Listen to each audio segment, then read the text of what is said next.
Hi guys! In this video you will learn how to improve your aim and movement faster in Call of Duty Mobile. Well, to do that, adjust your settings. Everyone has different preferences when it comes to settings.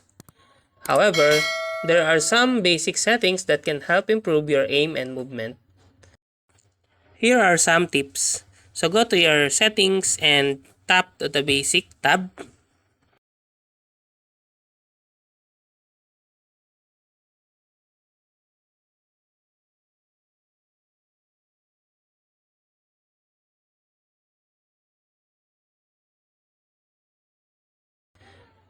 Tap and hold to ADS.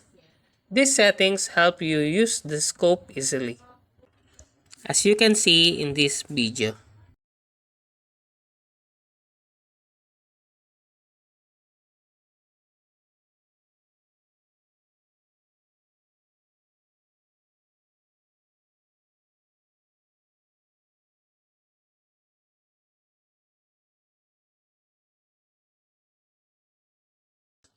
Another tip is by using the setting tap crouch while sprinting. To do that, go to your settings, tap on the basic tab, then scroll down, then tap crouch while sprinting. These settings help you slide faster, as you can see in this video.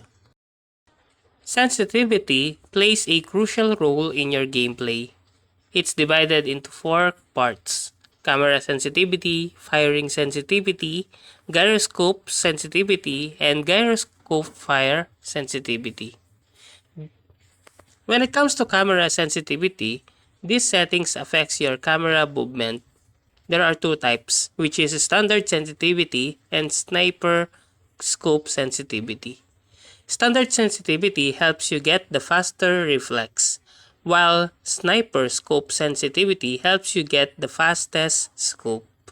When it comes to firing sensitivity, these settings affects your firing movement.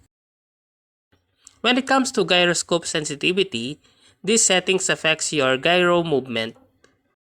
And when it comes to gyroscope fire sensitivity, these settings affects your gyro firing movement. And that's how to improve your aim and movement faster in Call of Duty Mobile. If you like this video, please click the like and subscribe and ring the bell icon to notify you to our next video. Thank you for watching.